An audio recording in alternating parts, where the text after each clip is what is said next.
Maybe you're sensing your buttocks.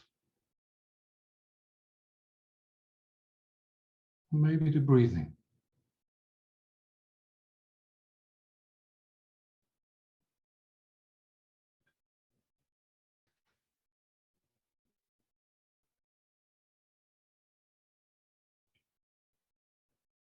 And of course, there are also other sensations. At least that's what I notice. But is in the middle of what's moving and what's going on, is there a spot in the body, place in the body that feels safe enough?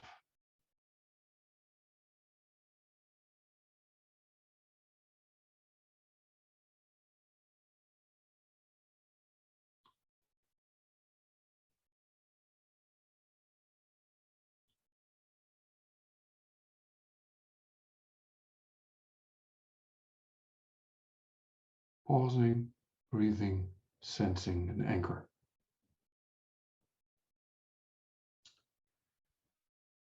Okay, and maybe to finish it up, you want to take a deep breath in and out. If it fits for you, and I see some stretching, maybe a stretch fits. Yeah. So again, welcome. A short overview, what I will offer you with the theme resilience and trauma. We first have a look at resilience and the nervous system. Because tonight I'm going to talk a lot about the nervous system. Then I will say something about trauma and the nervous system. And then 3 elements, at least I think, are important for trauma-sensitive mindfulness. And I will give you a few exercises we will do together so you can walk out of this workshop with a few exercises you can do for yourself or with the people you work with. And it's an introduction.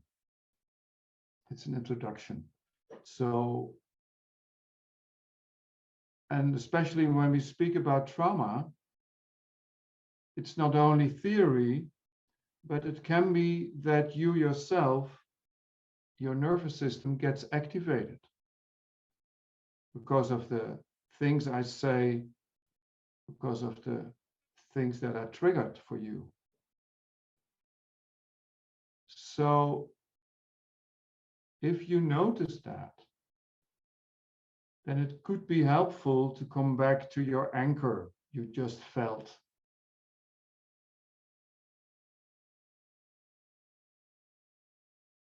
So take good care of yourself for the next 1 hour and a half.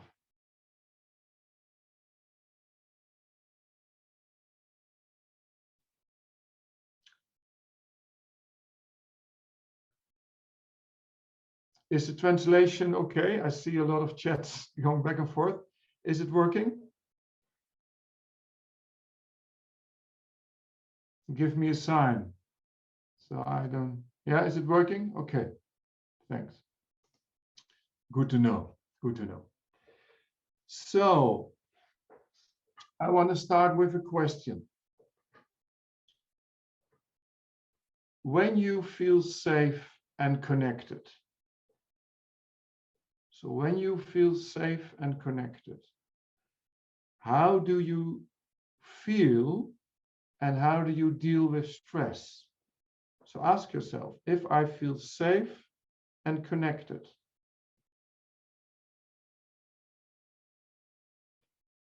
what are my feelings and how do I deal with stress? And you can share it in the chat if you want to write something in there. But ask yourself the question, when I feel safe and connected.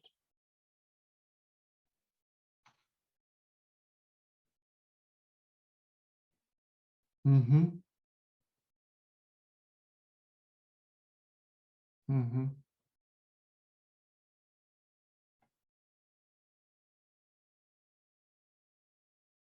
Exactly.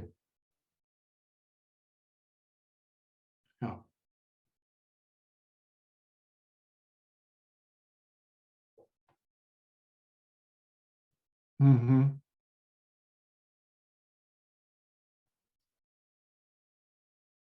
Yeah,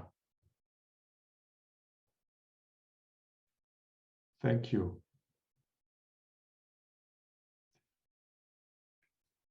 And it's so interesting, and I would suggest for you not only to ask the question here, to notice when I feel safe and connected, how do I deal with stress? What is my view on the world?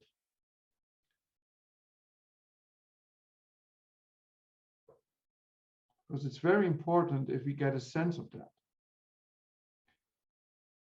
And now I ask you, if you do not feel safe,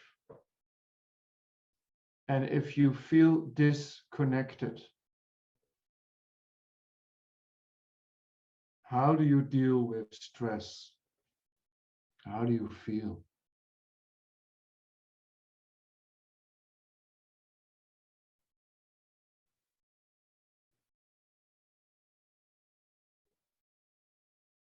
Mm-hmm.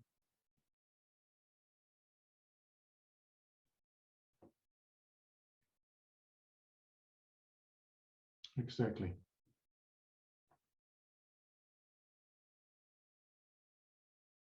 Yeah.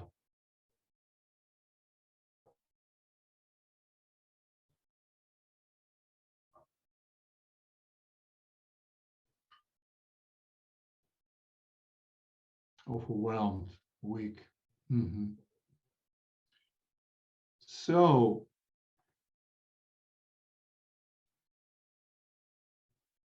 there will always be someone in the room who doesn't feel safe and connected. And of course, we have moments in our day that we don't feel safe and connected, but especially people who have a history of trauma feel not safe and disconnected. And to show you it in another way, this is called Hoberman sphere. It's and if the nervous system feels safe and connected, it's flexible and you ride the waves. Something happens, you can cope with it and you relax again. So you're riding the waves and your nervous system is flexible. You can tolerate what's happening because you have space to deal with it. That's a flexible nervous system. People with a history of trauma, their nervous system is not flexible anymore. So they tend to be hyper stressed a lot of the day, a lot of the time, or they are locked. Their nervous system is locked in.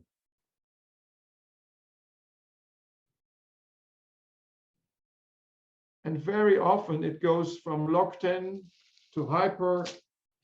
So,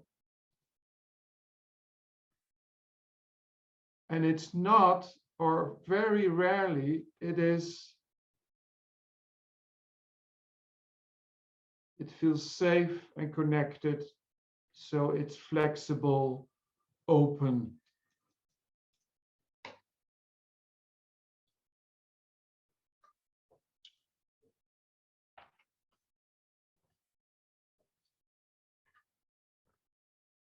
So imagine that someone comes in and the nervous system is not flexible.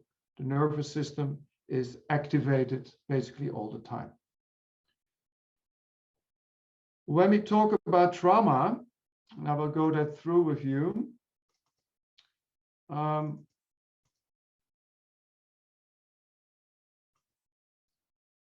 excuse me, it's always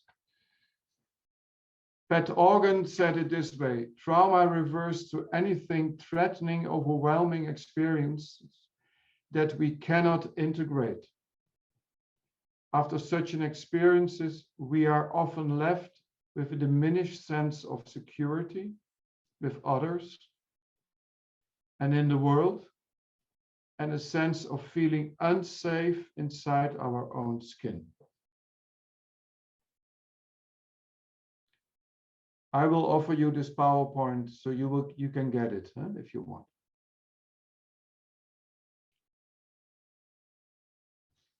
So it's not integrated.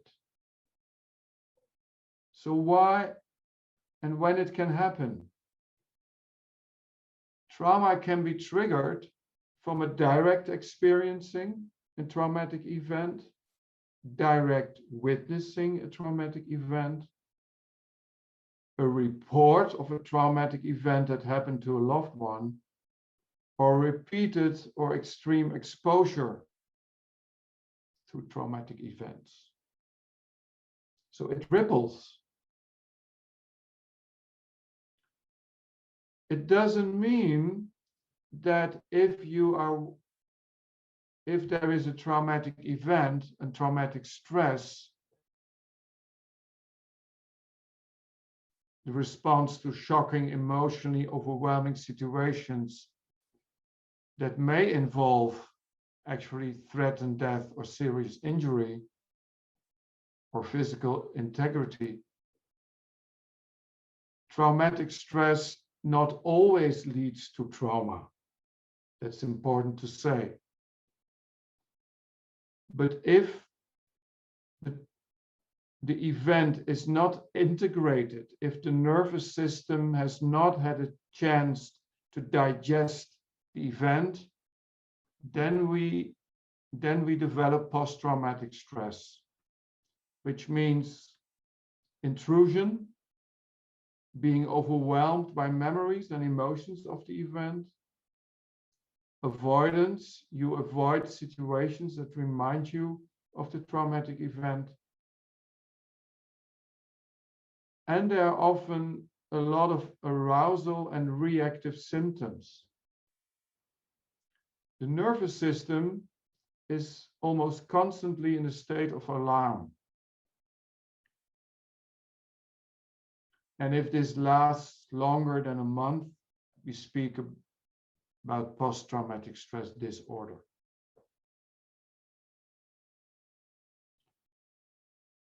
And I won't go into details, but there are a different kind of traumas. For example, you can have a shock trauma for an accident, or people who were in the floodings in Europe, in Germany and Holland. That's shock. But you can also have developmental trauma, trauma that was happening in the early years. So there are different kinds of trauma. And I won't go into details, but I just want to say that. Peter Levine, the man who developed somatic experiencing, says it another way. He says, trauma is bound up in the nervous system. So remember, the event has passed, but the nervous system didn't have a chance to complete his response to the experiencing, which was life-threatening. So the nervous system has lost its full flexibility as a result. And we must therefore help the nervous system to find its way back to its full range and strength.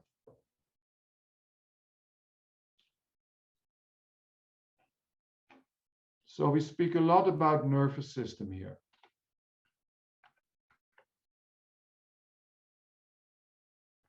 What I use in my work since 5-6 years is the poliovagal chart of Stephen Porges. And it's a picture, of course, it's the picture from the nervous system. And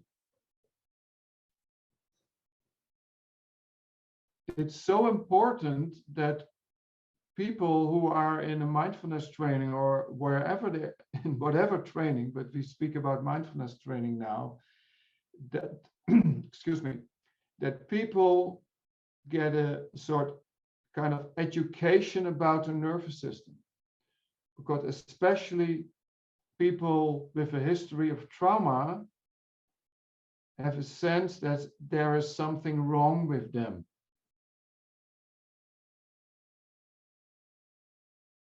Because after a traumatic event, if the body did not complete the reaction, as I showed you before, basically the nervous system is all the time in fight, flight, or in freeze, or it flips back and forth.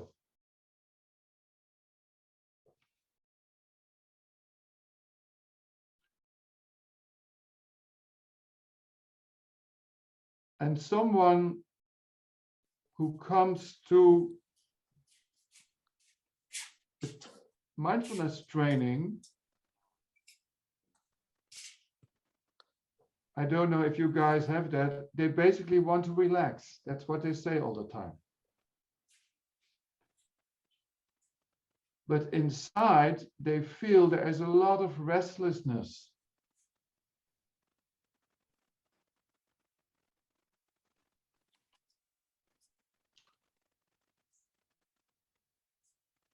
So the first thing,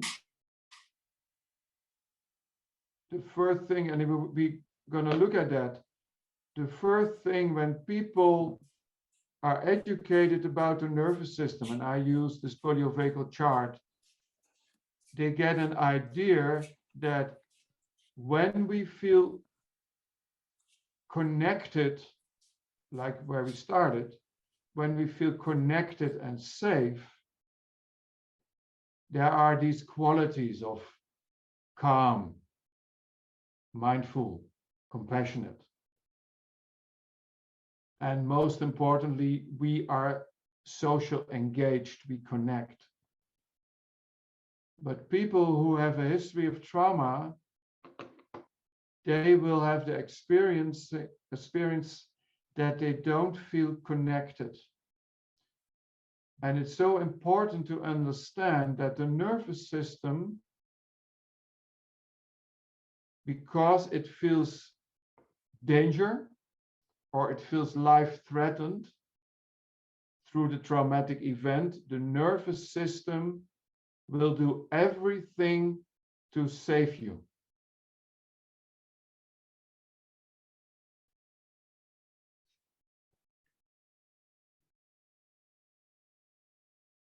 And that may feel very awkward, but the nervous system will first try fight and flight. And if that's not working, the nervous system goes into the freeze response.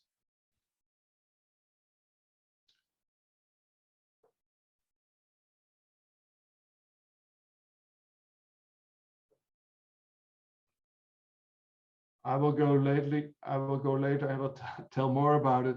But basically, in the mindfulness training, when people with a history of trauma come in, their green zone is very small. Very small. And the most important thing, as far as I'm concerned, for a mindfulness training, especially for traumatized people, is that the green zone gets bigger so they can tolerate more.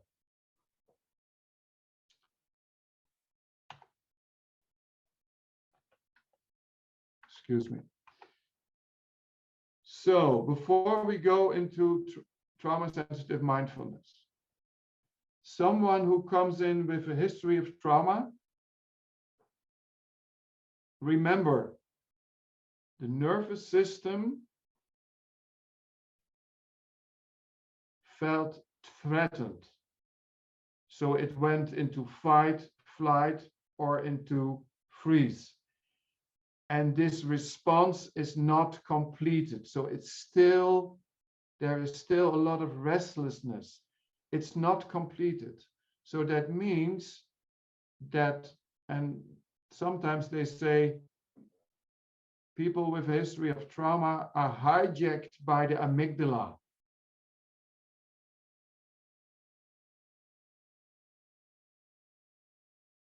And they basically, especially when they go to a group, they will check all the time, is it safe to connect?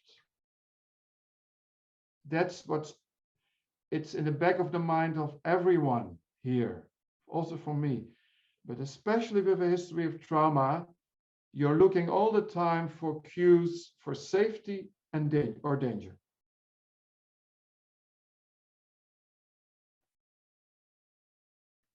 And the trigger can come from the environment. It can come from communication between people, between you and the participant. And it can come from something inside of the body.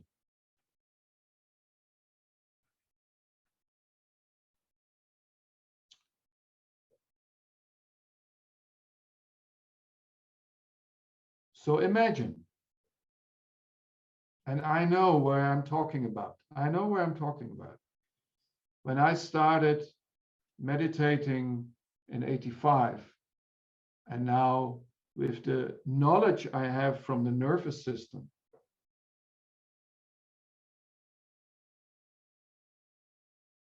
I was all the time checking, is it safe to be with people?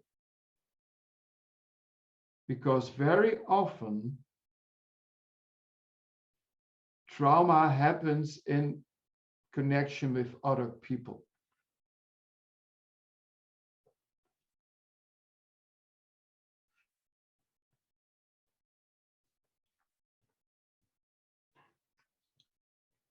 So imagine, this is the setup.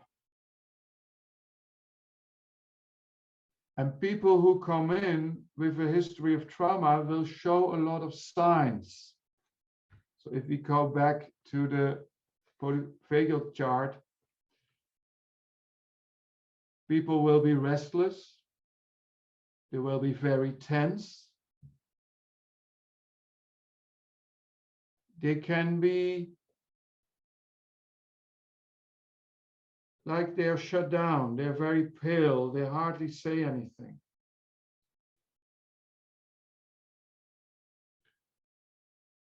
It can be people who have a lot of pain in their bodies, who have problems with their intestines, who feel depressed, panicking. So there's a lot of symptoms that people with a history of trauma show. And of course, not always these symptoms are a sign of trauma. I cannot go into the details, but it's important to know that when people come into the training, they will have a lot of signs. So if you then start to give a mindfulness training, which means paying attention in a particular way in the present moment and non-judgmental, it can be helpful and it can be threatening. So we will look in that one.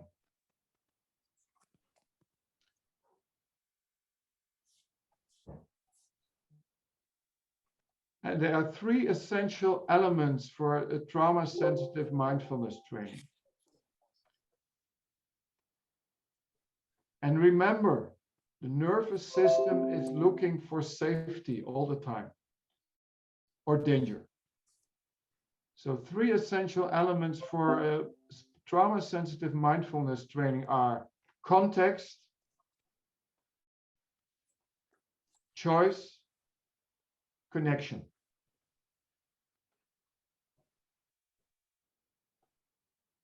Because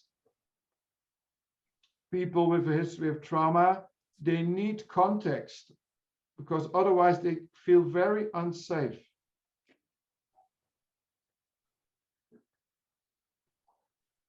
often when trauma happens fast, suddenly, and unexpected.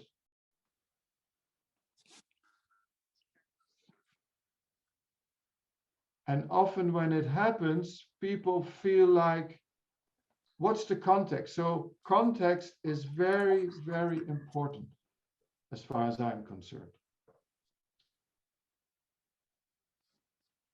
What are we doing tonight? What is the program tonight? So context. The second thing is choice. When a traumatic event turned into a trauma, you have the feeling, I don't have a choice. It feels, you have a feeling of helplessness. You feel you're not empowered. So if you offer mindfulness, choice is very, very important. Because if people don't have choice, they feel again locked in. Choice in language, in body posture, in length of session. And the third part is connection, which is something that people with a history of trauma will always check, is it safe to connect or not?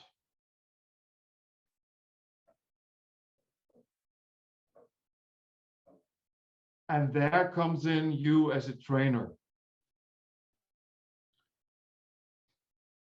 Because it's not only about giving choice to participant and giving context.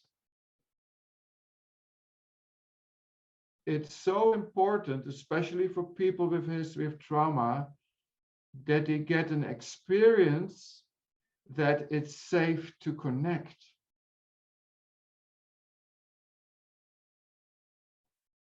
So it means that you as a trainer are safe for someone with trauma. And they will check you out.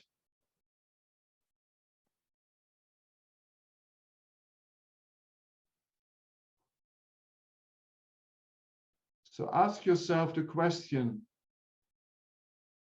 when you started mindfulness or started meditating, was there a person or a teacher you trusted? Was there someone you could connect with?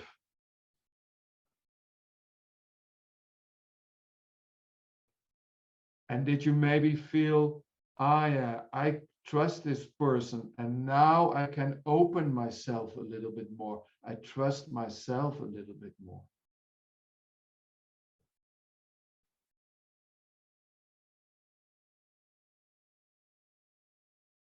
Mindfulness is, as far as I'm concerned, it's about the relationship you have with yourself, but especially with trauma, it's about the relationship with the trainer and other people.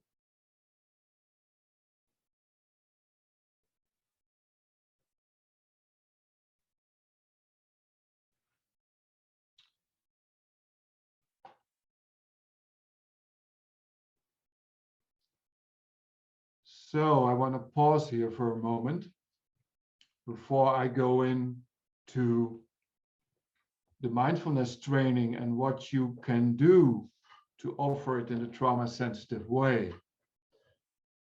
So let's for a second pause. Just pause.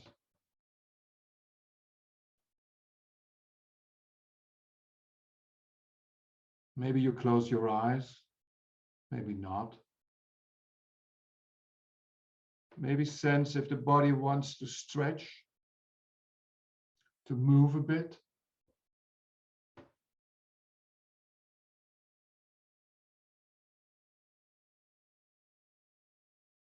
Maybe taking a deep breath in and slowly out.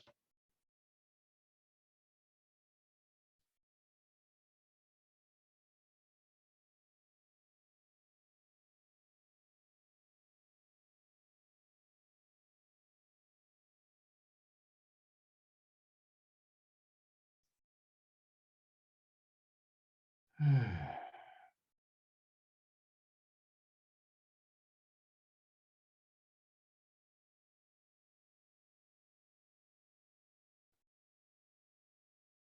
then bringing your attention to the body as you're sitting here in your home or wherever you are.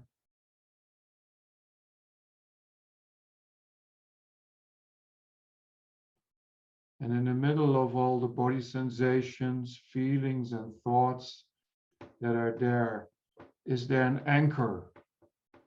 Is there an anchor? Is there a secure base? That's how I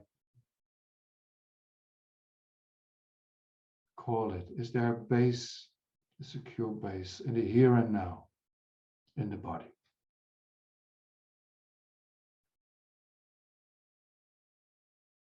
And to sense that.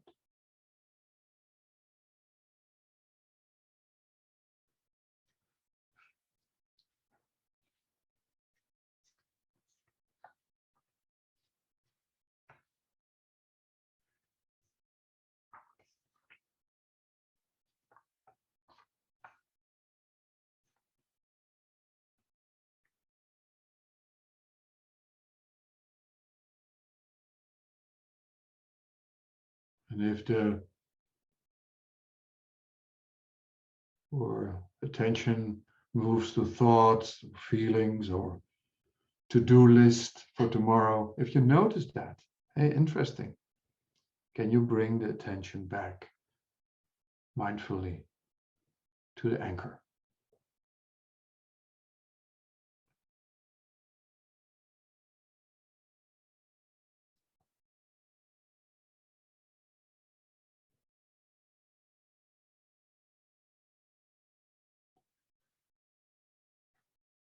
Okay, maybe to breathe in and out once more. I take a sip of water.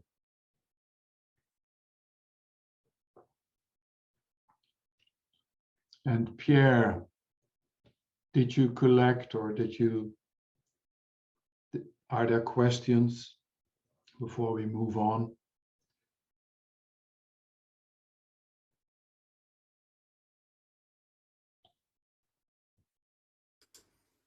I'm looking, Peter. I can't hear you, Pierre.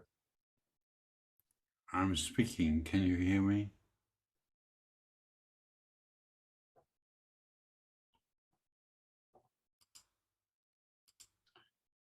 We tried it in the beginning, but now it doesn't work.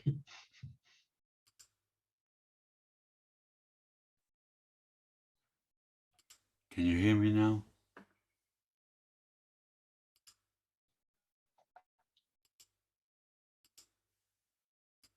Can you hear me now? I can't hear you. So maybe I have to change. Pierre, can you speak again?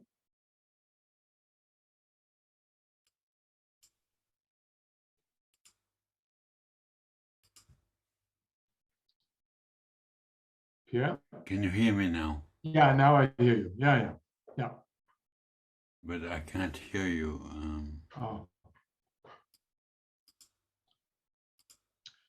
So maybe we can. I can ask. I can hear you now, Peter. Okay. Just.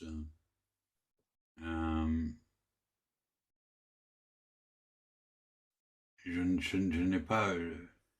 Tu as demandé. Did you ask people to put question in the chats? Because, I can ask people if they. Yeah. Did you? Does it make sense up till now? Do you have any questions before we move on?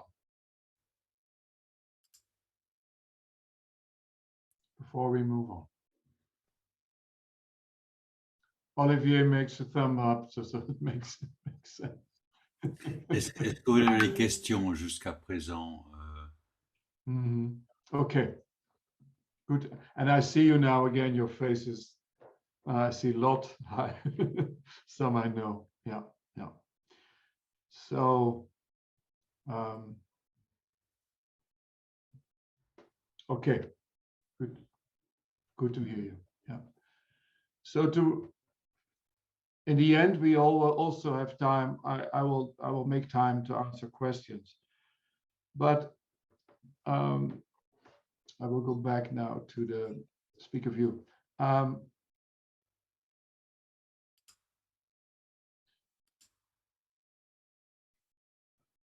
But first, before we move on a bit personally,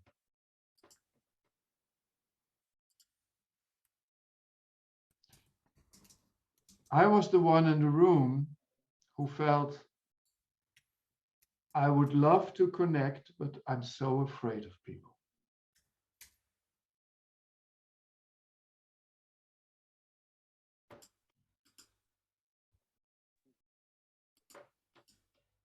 And I won't go into details, that's not needed here. But I remember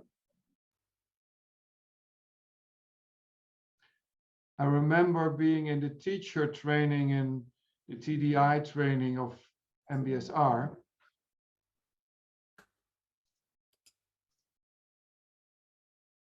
That Florence, some of you will know her maybe, she was so kind and loving when I came in a bit shaky. So, and that's what I meant, like, that was the teacher. I felt like, aha, I can relate to you. Me mettre en lien. But now an experience of in a room with 60 people learning the body scan. Mais, sorry, Peter, we have no translation for the moment. Okay. Pierre, could you add me as translator? You have ended the translation. You asked me to end it, so no, I asked to delete you as translator. I wasn't on it, so sorry. There you are. It's available again. Yeah. Okay. It can happen. That can happen. So what I will never forget is we had one day learning how to teach the body scan with 60 people. A lot of people I looked up to, psychologists, psychiatrists, people who wrote books. And my body scan was basically spacing out, falling asleep, and maybe sometimes sensing a little bit.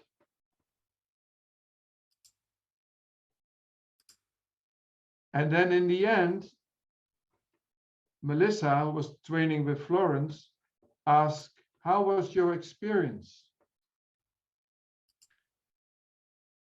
And my feeling was like about 10 people said like, I was all the time present. I wasn't away, I was all the time there. And I felt like smaller and smaller and smaller, like I do something wrong because I'm not all the time present. And when I finally got the courage to say like, I drift away all the time, Melissa said, I'm so glad that you say it. But my sense was that half of the room, which was not true, of course, but that a lot of people thought, poor guy, he doesn't know how to do a good body scan.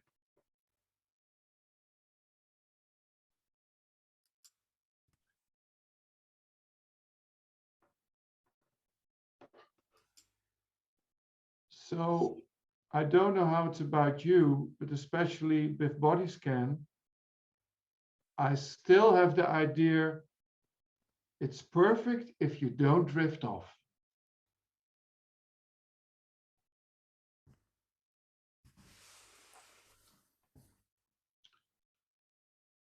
So you get maybe a sense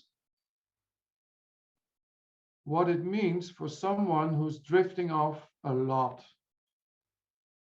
How do you offer then your mindfulness? So what I call the 3 C's of trauma-sensitive mindfulness. The 3 C's are centered, connected, and clear. So I presume you guys teach mindfulness program in whatever way.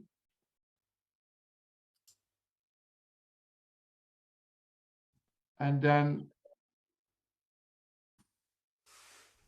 is it still not working, the translation?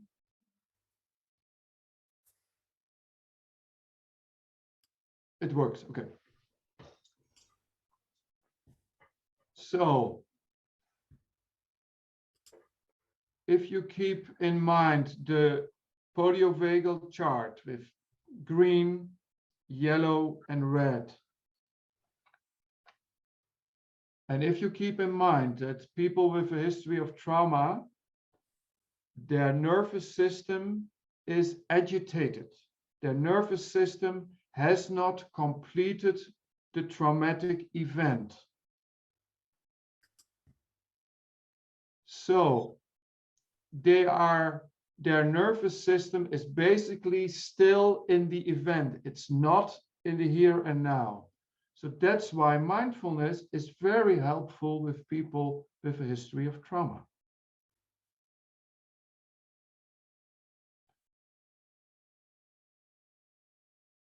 So for you who teach, the first 3 sessions of mindfulness are about sensing the body sensations.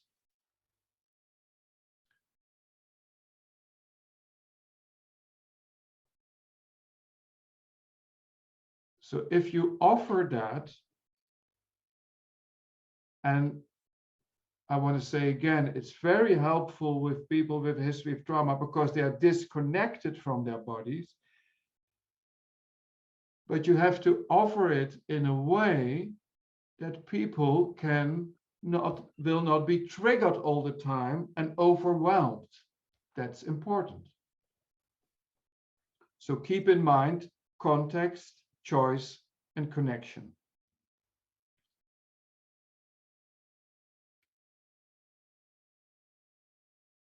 For example, lying down in a body scan can be, for someone who has experienced trauma, laying down can bring up immobility, can trigger the trauma vortex. Sitting for a long time, not moving, having the idea I'm not allowed to move, can trigger the trauma vortex.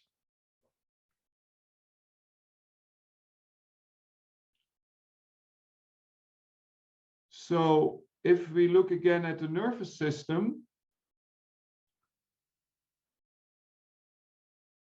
people with a history of trauma, their resilience, their window of tolerance is small.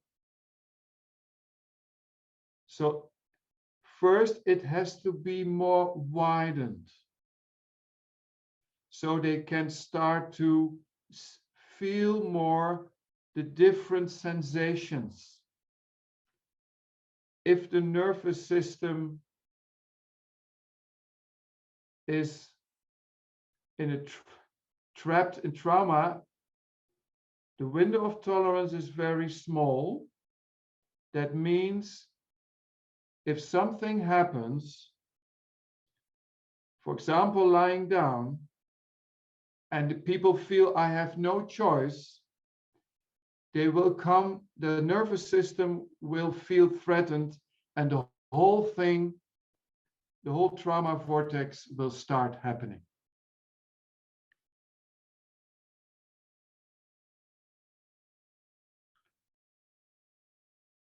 So if you teach, it's important for people, especially when you are starting with a body scan, for example, that they have a choice. That if you explain the body scan, and please ask yourself, what is my idea about the body scan? That you What is the language what you use? Do you give options? Are people allowed to move if it's too much? And I cannot go into details, but body scans need a certain guidance that's especially needed for people with a history of trauma.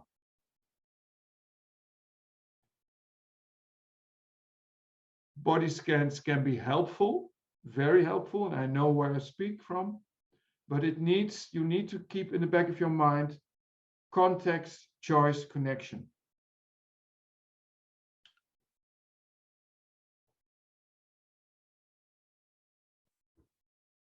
And for example, what I just said, if people have an option that they're allowed to move, that's something very, very helpful already. Or allowed to sit instead of laying down. So change positions.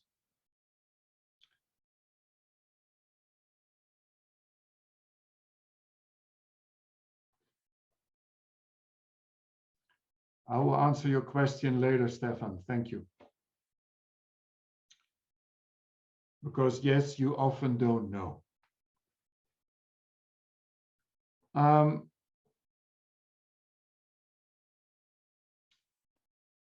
want to go through an exercise. I want to do with you a few small exercises that are especially helpful in the beginning when you give the first 2-3 sessions of mindfulness. And the first, I offer it always in the beginning, it's about choice and it's about the anchor exercise we did. And I will do it, I will guide it now once more. So please, maybe you put off the video.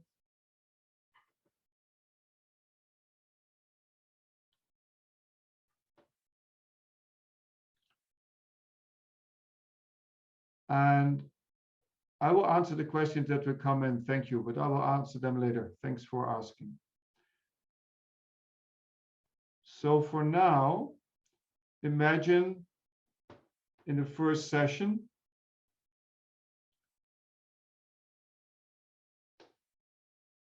sitting there, and then maybe your eyes are closed or not, giving the choice, the options. And then first sensing the surrounding. I will often also ask people to orient themselves, to look in the room where they are, which is for many people very important. So maybe you sense the room where you're sitting, sensing the sounds that are there. Just sensing, noticing.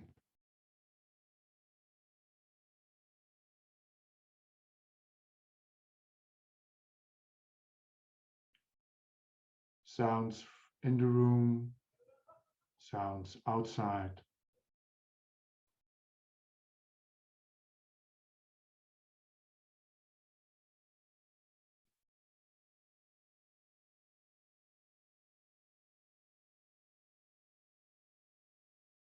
And then shift your awareness to the body, as how you're sitting in your room or wherever you are, sensing the body. Maybe feeling the clothes around the clothes you have around your body, or sensing the skin.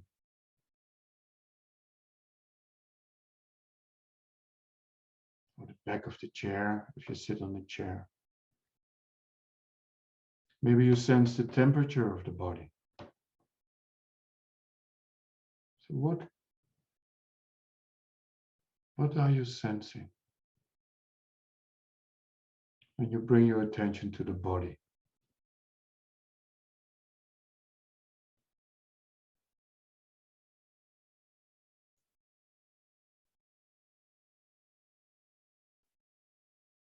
the body as a whole.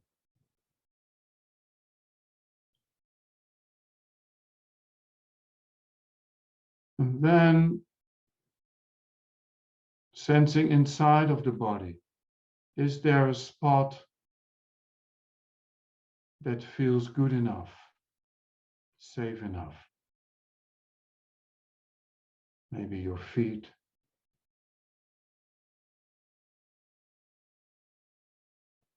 buttocks,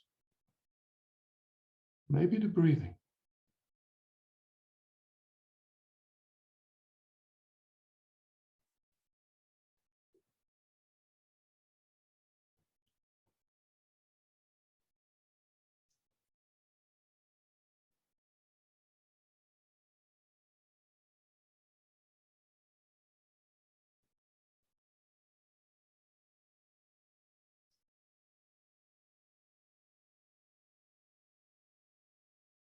Maybe you notice with this exercise, we start from the outside to the inside. And I would ask people in the first session, what is for you the anchor? Maybe there are different ones, but what is your anchor? And that gives me a lot of information. So what is your anchor? And maybe what you notice is that it's not always that people come, because for trauma sensitive people, breath is not always a neutral object for attention. And it gives you a lot of information. This simple exercise, at least it gives me a lot of information.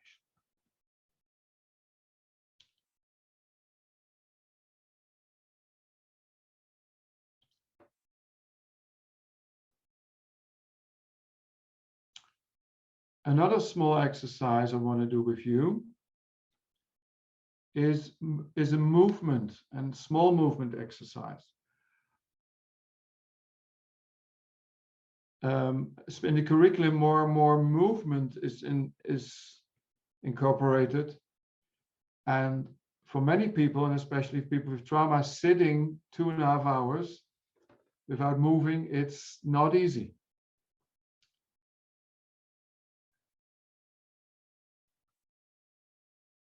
So I want to show you 2 simple movements. One is in standing, so please let's stand up and move a bit.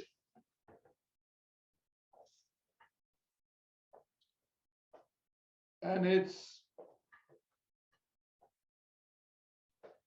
I will ask people, and so a lot of people are very happy they finally can stand, not sit. And just sense for a second the feet in contact with the floor. And maybe you take a deep breath in and out, and imagine that when you breathe out, it goes through the soles of your feet. For some people, it works.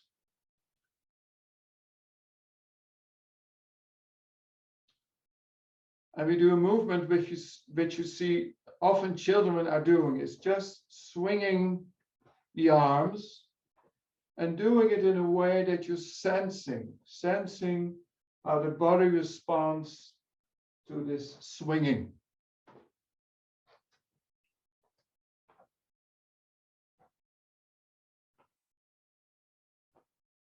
So just sensing, do you want to do slowly or you want to do faster? Just sensing.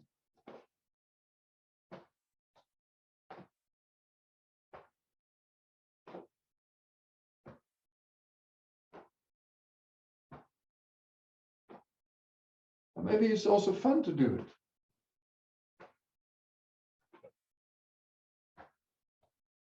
Or new. And then slowly finish it, but don't stop immediately. Slowly finish. Maybe take a deep breath in and out. And just sense for a second, how does the body feel? Especially in the shoulders and in the back. Maybe the breathing changed.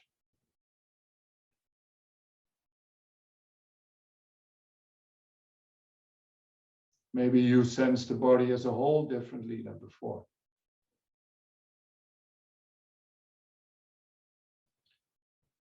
So now we do the second part in sitting.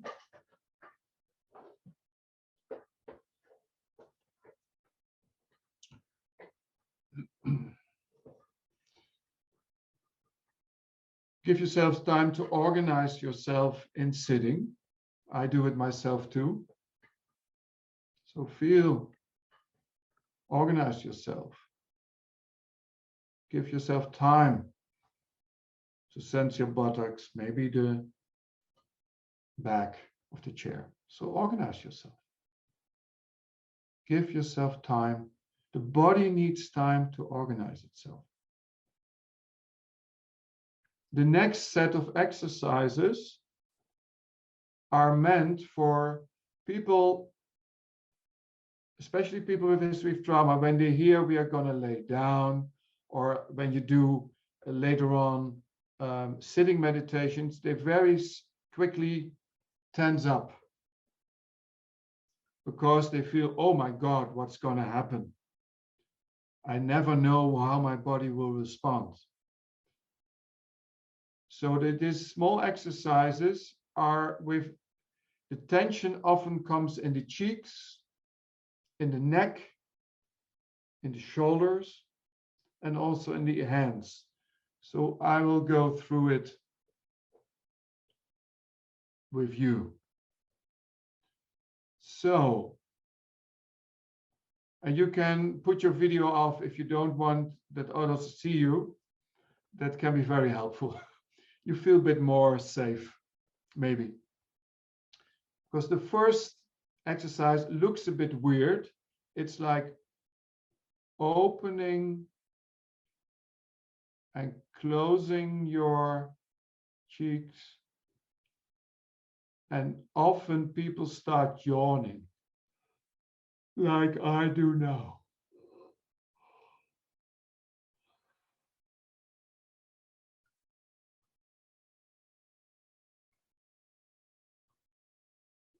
Very often tension is held in the muscles of the cheeks. So allowing this simple movements, small opening and closing.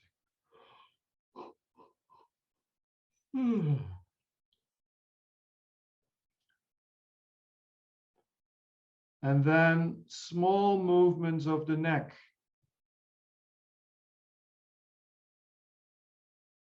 Very small movements. So not quick, but small, and sensing how much I can move, how much is possible. And how is the breathing reacting on that? Maybe there comes another yawning. And make it even smaller, small movements, gentle, small movements.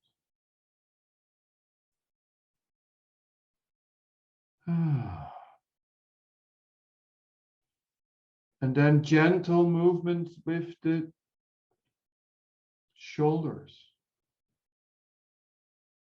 Very simple, small movements, not big, small movements. And what do you sense? How is the body responding if it's responding? How is it responding? Small movement.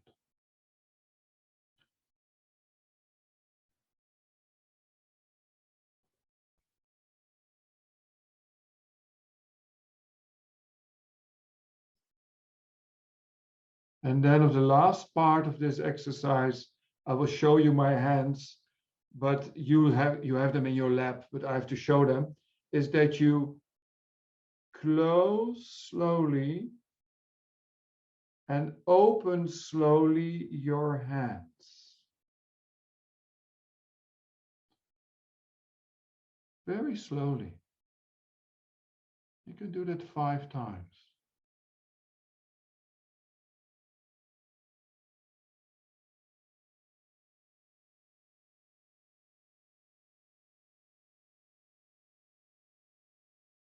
Very slowly, no hurry.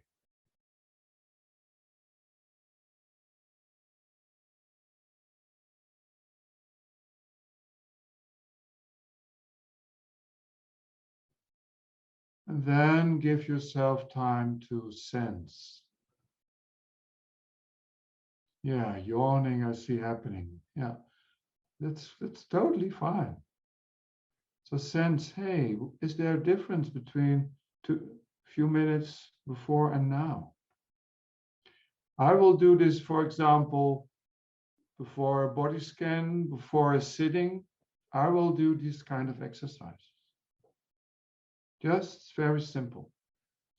And that gives the people the feeling, it relaxes the tension that's often there in the beginning, but it also, simple exercises, simple movement, the body responds to it. Yeah, thank you, Deirdre. I would do what fits for you. In the beginning, I would do maybe 2, not all of them, because that can be overwhelming.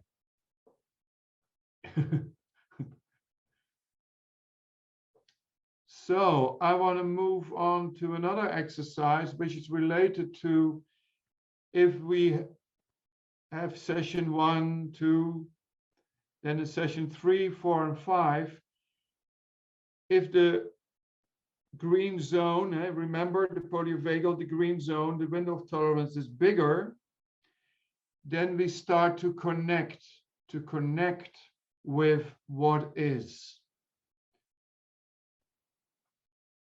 And for people with history of trauma, and I think for everyone, first of all, to connect with positive things is sometimes also new.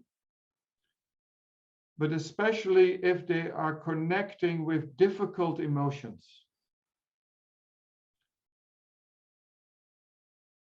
It's important that they learn not to get overwhelmed. Because remember, if you pay attention, like mindfulness asks, pay attention to what's happening,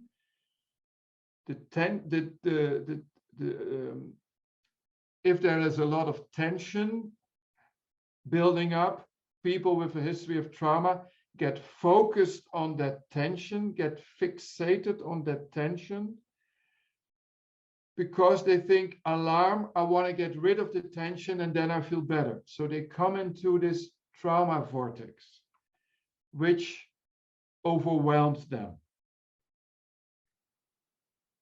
And the whole idea is, if the window of tolerance is big enough, if you have your home base and you can go back to your home base, you can visit the difficult emotions or sensations. You can visit, but you can go back. And that gives a sense of empowerment and control.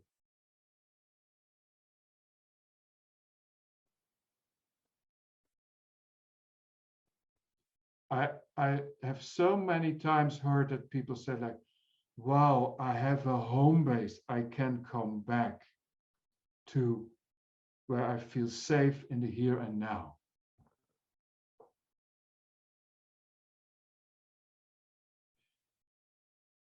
And the exercise I will lead you through is called pendulation. It's from the home base, visiting a difficult sensation and pendulating back instead of staying there and being fixated. So again, please, you can turn your video off if you want. Pause. Maybe close your eyes. Maybe you move again your cheeks, maybe your neck, your chest, or maybe your hands. Just what fits for you. So first, pause and take a breath and give yourself time to arrive. I call that feeding the green zone.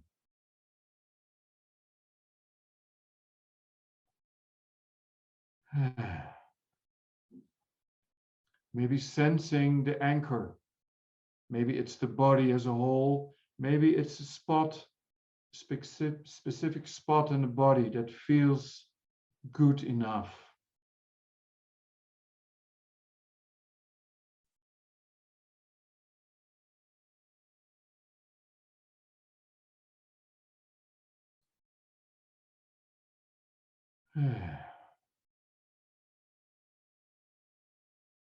Arriving in the here and now.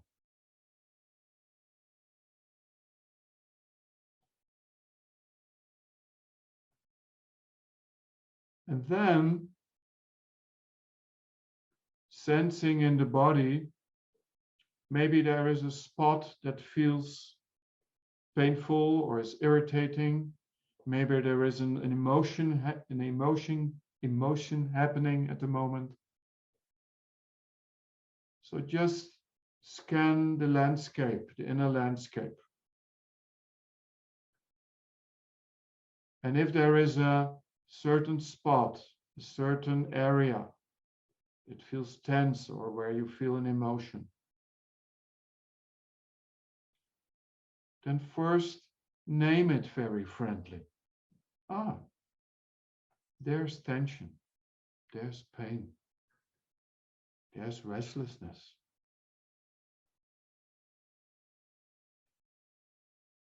There's tiredness. What is there? Whatever is there, to name it very friendly.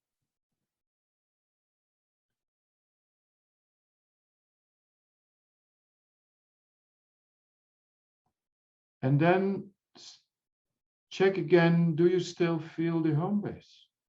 Do you still feel the home base?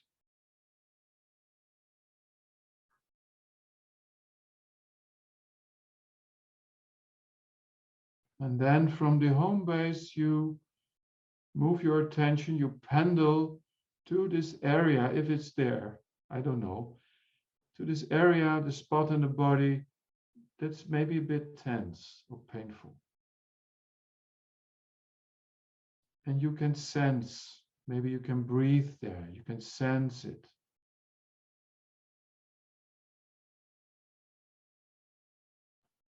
Don't dive deeply in it, just visiting it, acknowledging it, that it's there.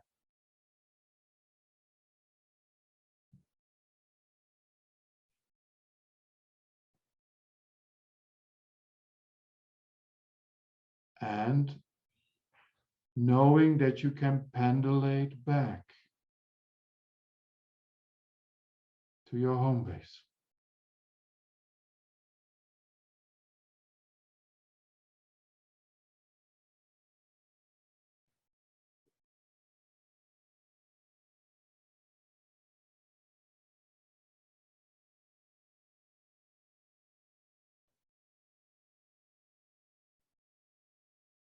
Visiting, exploring, acknowledging.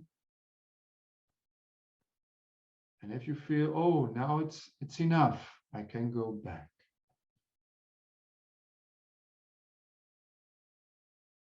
To the home base.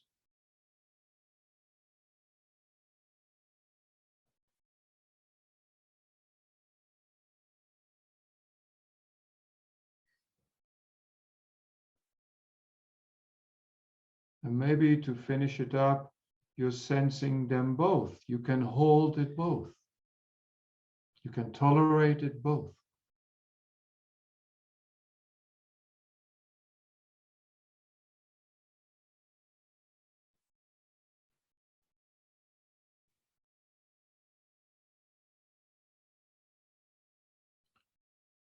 Okay.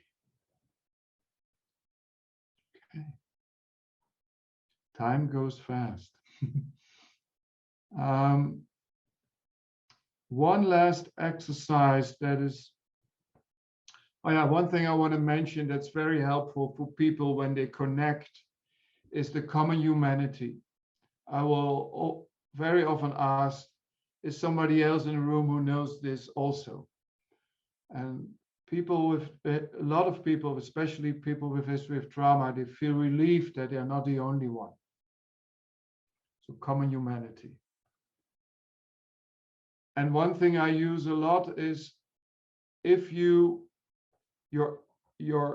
intention, if you look inside, especially people with history of trauma, they look inside with, oh shit, I hope nothing bad is going to happen. Shit, I get out of control. That's their.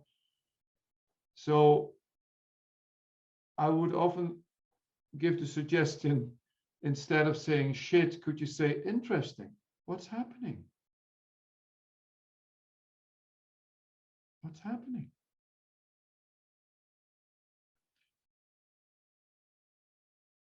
So before we move to the questions, a short exercise to finish it, this part. It's an exercise which is for many people very helpful. I mean, all exercises are basically, I think, for many people helpful. It's like the dual awareness. If you feel the anchor, presumably, Karin, there is an anchor. We will come back to that. So sense the anchor, and it can be the back of the chair, or maybe your feet. And then look at the screen at other people. Can you sense both? Can you sense both?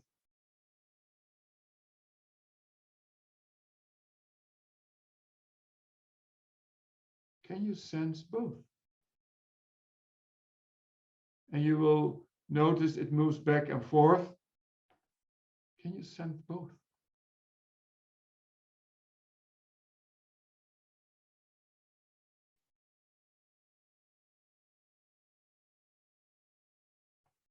Sensing yourself, sensing the others.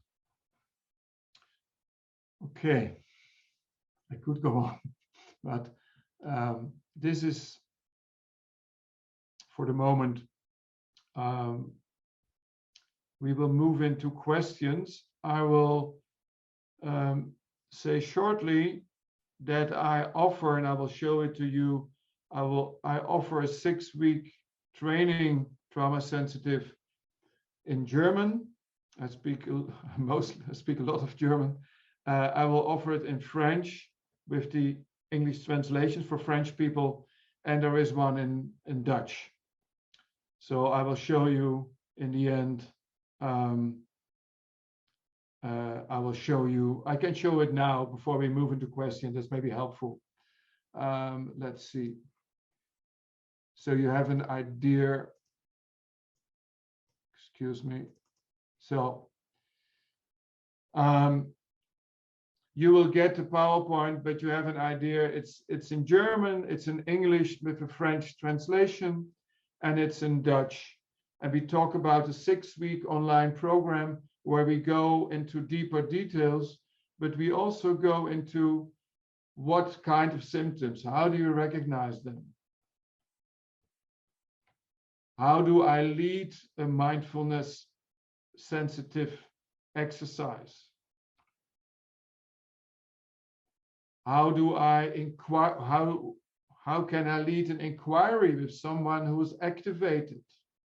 How do I do that? So that's in that 6-week, 6 times 2 hours.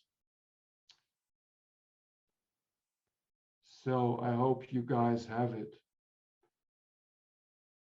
Yes, and you will get the PowerPoint. It's basically in the autumn. Huh? Some start in September, and the others start in October. Yeah, I want to move to questions. There are lots came in. So I will move into gallery view, and I will look at the questions. I go back. The ones I cannot translate. Class. It's very smart. Stefan, I said I would come back to you. In an MBSR class, how do you know the person has a trauma? Often they don't tell that in the first interview or the questionnaire. That's right. They often don't tell because they don't know. They don't know. What is very helpful in the interview, if you ask people, what are your coping strategies with difficult situations? So ask them.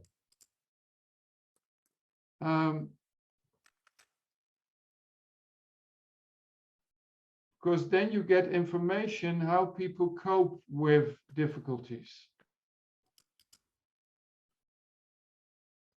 And the other thing I said in the beginning is, if you do the exercise with the options of the anchor, you also get enough. People who feel very tense in the body, they don't give, the anchor is mostly a sound, not the body. That's too much. And if somebody is very restless, if somebody with the body scan gives you a lot of signs, but I cannot go into details, but you get a lot of signs from people that there is maybe more than just restlessness. Huh?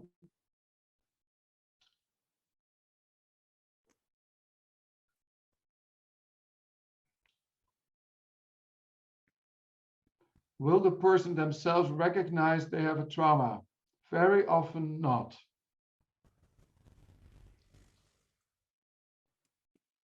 They have maybe signs of dysregulation. When I speak for myself, I thought a very long time, I don't have a trauma. I just have a bit difficulties with relating.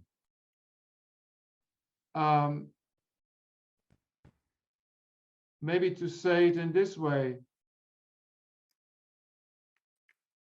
when the trauma is not, when you're not aware of it, you're very good in covering it up.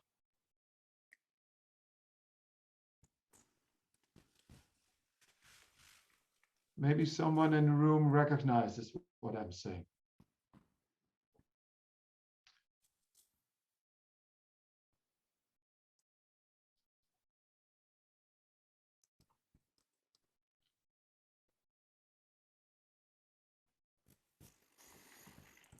How do you work with people who do not have access to body sensation, not even after many body scans? Thank you for the question. First of all, I would speak with someone and to ask, to get curious, what happens if you do the body scan? Because they maybe have certain ideas themselves. They have a certain idea that they have to sense a lot. And if people don't feel body sensations, it's important to what exactly do they mean? Because very often they think they have to feel certain body sensations. For example, if people say like, I don't feel anything, they feel that's the sensation. But that's not the sensation that they expected.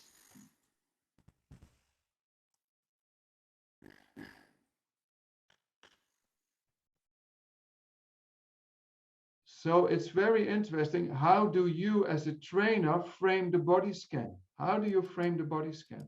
What is your idea with the body scan? And if for someone the body scan is way too much, then I would say let's see, how about movement? But that's tailor-made. Huh? I cannot give general information. It's tailor-made. But my experience is people have an idea what they have to feel in a body scan. You guys know what I mean? It's a lot. So get curious when they ask that. Karin, people who cannot feel a home base. Peter, can you hear me? Then when people don't feel a home base in the body, then you have to see like if there is an object in the room. Is there maybe they feel they need a blanket, or they feel a blanket that feels safe? Maybe there is a sound.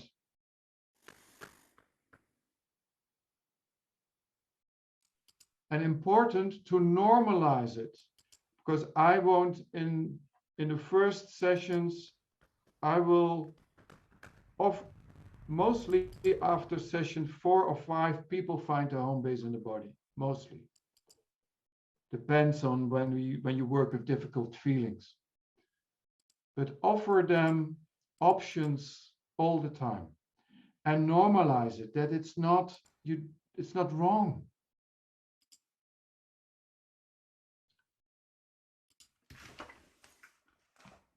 Have I ever met a person without trauma? Bessel van der Kolk said, when the diagnostic, the DSM, could be so thin, because underneath a lot of symptoms that are not recognized as a trauma. No, I say it wrong. Underneath a lot of symptoms is trauma.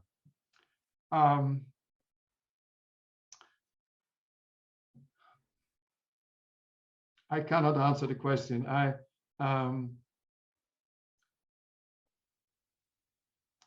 think we live in a world that's traumatized at the moment.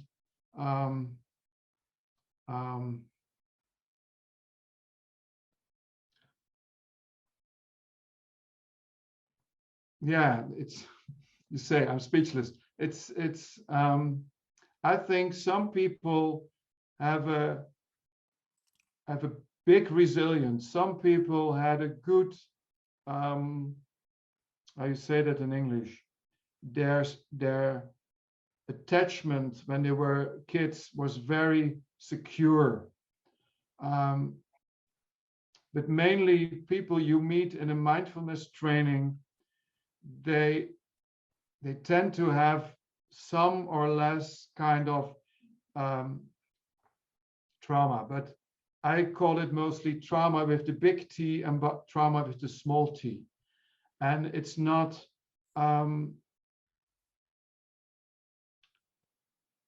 up to you as a trainer that you solve the trauma. It's just that you provide a room, a container that's safe enough to tolerate more unpleasant and also good feelings. That's the thing. It's not about that you have to heal the trauma. That's not at all what you don't have to fix them.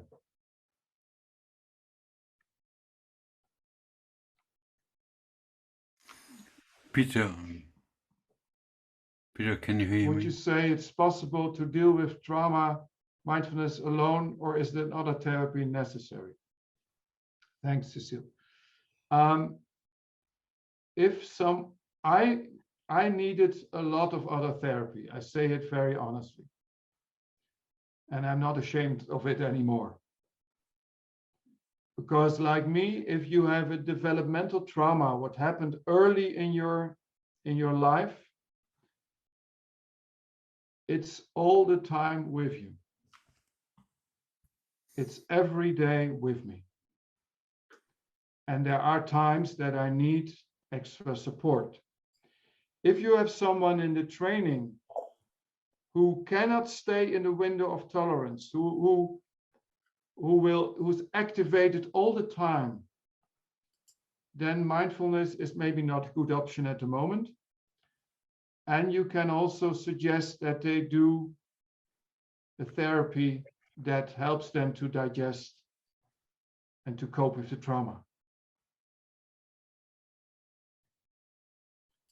Mindfulness alone, when it's really a trauma that is surfacing, mindfulness alone is mostly not enough.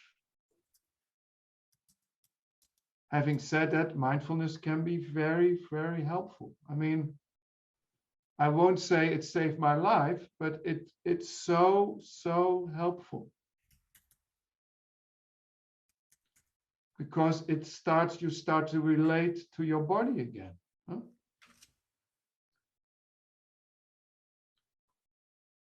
Is there a particular way or inside dialogue in case of trauma? Yeah. Stefan, if people are triggered, and I had a lot of that in the room, if people after a meditation are triggered and, for example, sitting like this, and people are very triggered,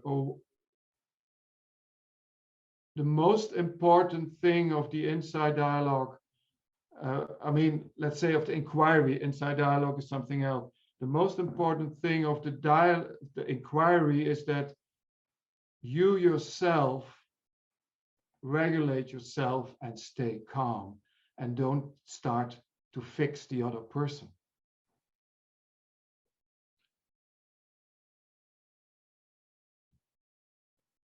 Because if people are very activated after exercise, they don't have an anchor. They are lost. So you as a trainer are the anchor. And after you brought them back in the body and in the window of tolerance, then they can find themselves back again. For the inside dialogue, I would say, I did that. I did a lot of inside dialogues. It is challenging for trauma.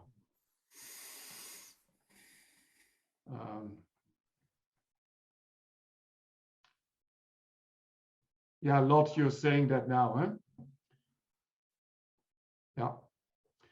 Yeah. Thanks for saying that. It's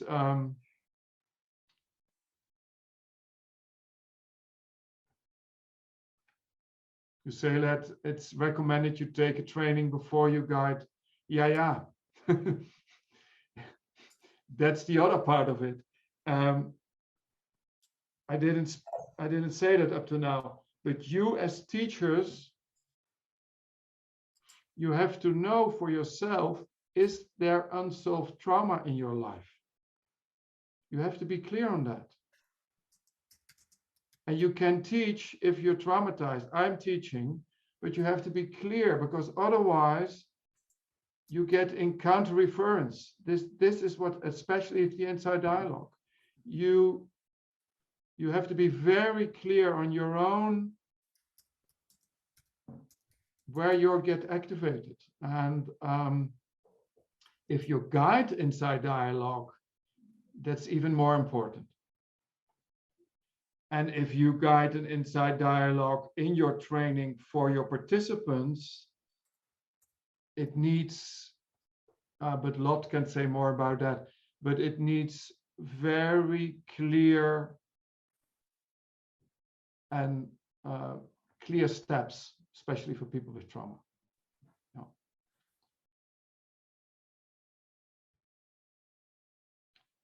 Do you want to say something, Lot, that you open the mic? That's maybe... Yeah, I don't want to interfere with your Q&A. No. I want to ask you if you want to add something.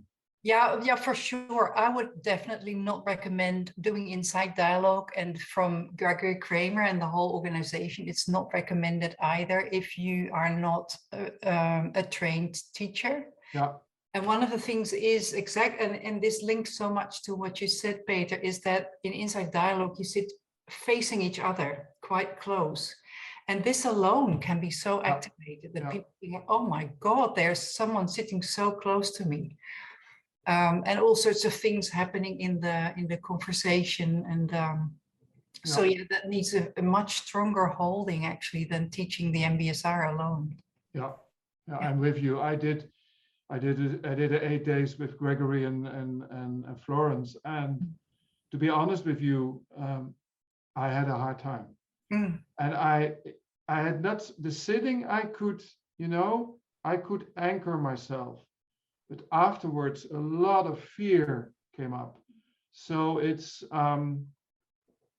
thanks for saying it. It's, and maybe to bring it back to the theme of the evening, there is this longing for connection, especially with people with trauma, such a longing, but you are so afraid of being stared off. You're so afraid of being, you feel so ashamed of that you cut off, that you're not open. So it's, yeah, I would love to speak more about it with you, Lot, because it's an interesting, very interesting topic.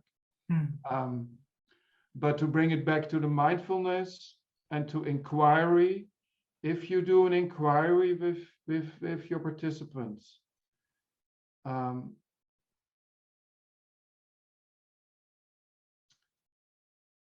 do I want to say this?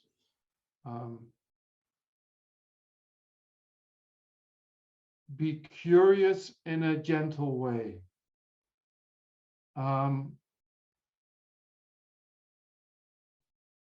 When people are activated a lot, too much attention for inquiry can be way too much. So it's a subtle dance.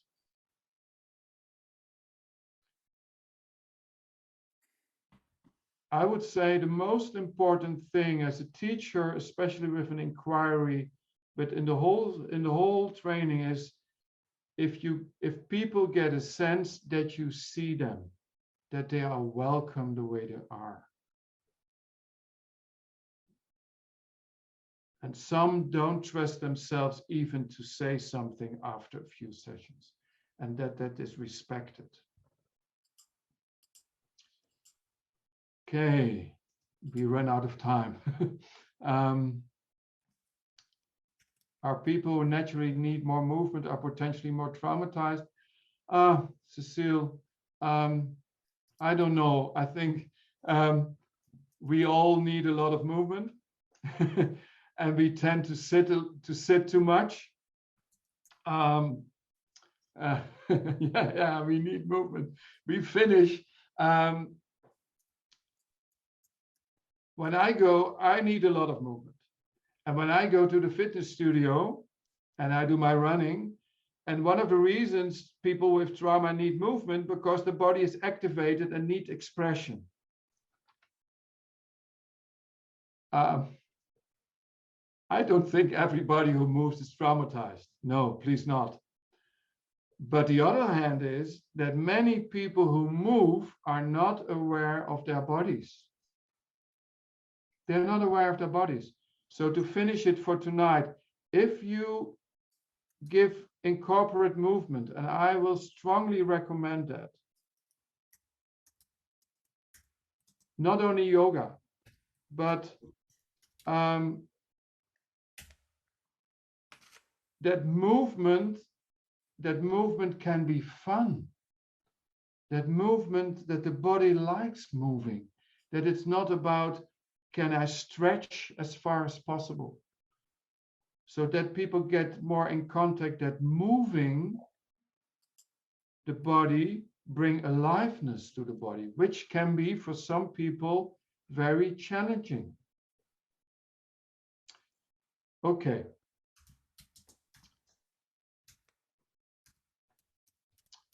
(9:15). Before we leave,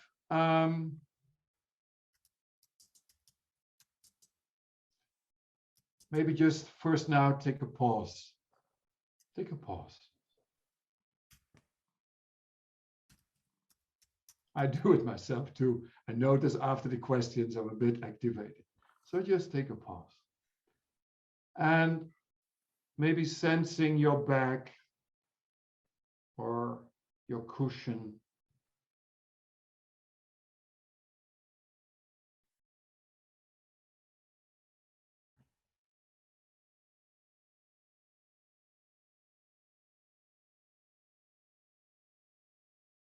And maybe sensing whatever happened in your life up till now, we are all survived. We are alive.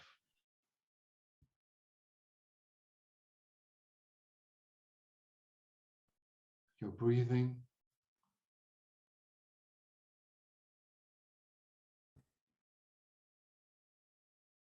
sitting here.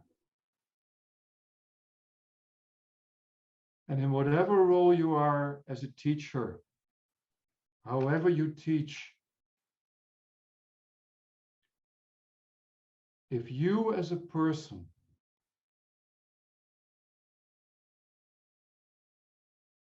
first know yourself, can regulate yourself, can hold especially the difficulties, and if you with that, you're open and curious to the people you meet,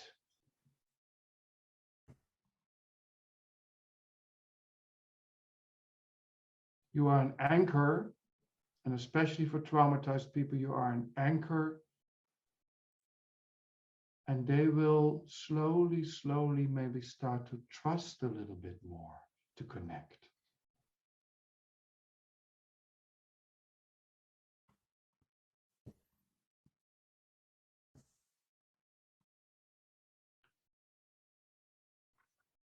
And yes, there are a few techniques that are helpful, but the most important thing is you as a teacher.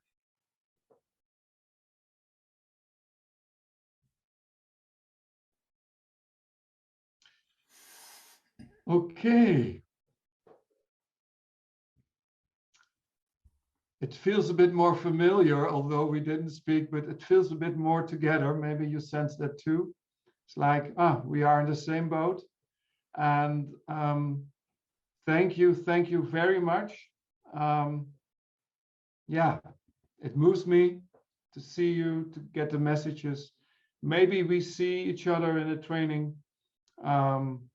If you have questions after this workshop to me personally, please send them in. I'm willing to answer if possible. Yeah, and if you feel like because this needs development, this needs practice to get more sensitive. And if you feel like you want to train with me, you're welcome. But there are many other people who offer trainings.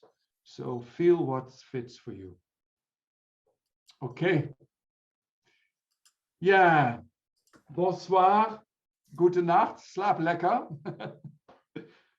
Ciao, ciao. Bye bye. Bye bye. Thank you so much, Peter. Thank you. Yeah, thank you, Olivier. Good night. Thank you. Bye bye. Slaap lekker. Good night. Bonsoir. Gute Nacht.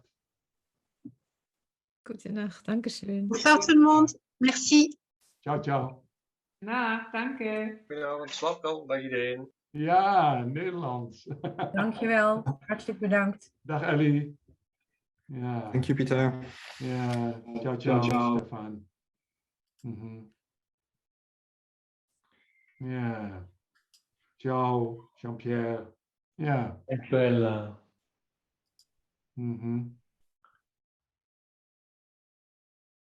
Oké. Ciao Ellie. Goeienacht.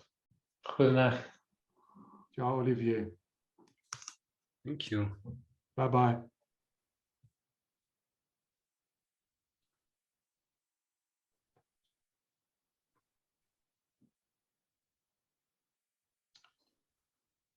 So, Eugenio, maybe you can give us a room where we can speak with 3 of us, because there are still 12 people online. So maybe you can facilitate a room for us. I cannot hear you. Wait a second. Cannot hear you either.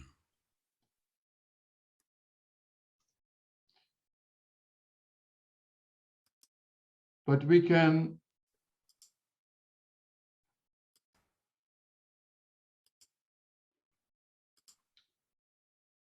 Yeah, I don't know how the people who are still online.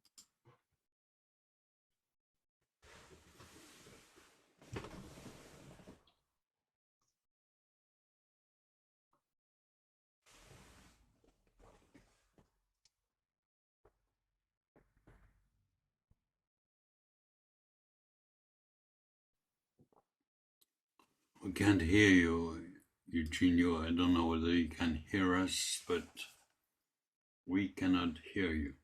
I cannot hear you.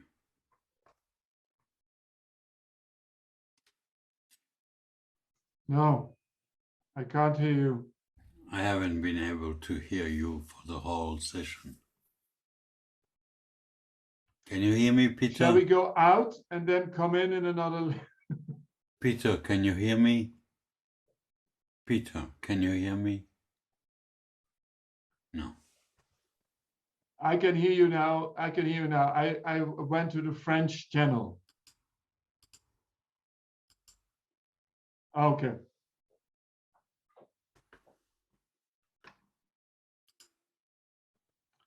Okay.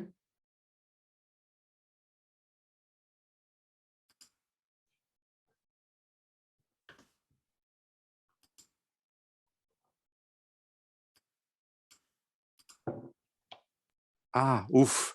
Yes. Okay, I've handed Yeah, we Thanks. have it. Thanks a lot. translation. We have it. Thanks. I was screaming for ending the interpretation, but Yeah, anyway, no you problem. got it. You would have had to put it in the Everywhere, you put it in the WhatsApp, in the chat. sorry. Anyway, no problem. Eugenio, there are still a few people online. Can we? We can actually tell them that the meeting is ended. And Yeah, but they didn't. Can we? yeah, we can actually. Or we go into a room. Yeah, we can go into a subgroup if you want. Please do that, because Okay. I don't want to Okay. speak about it when people are still online. Let me see. How do we do the? How we do subgroup? Is it possible? I don't have the Diviser en facility groupe. here. Okay, I'll just make one. Yeah, for us. Yeah. Yeah, just for the three of us. Just the three of us. Yeah. Pierre, facilitator, and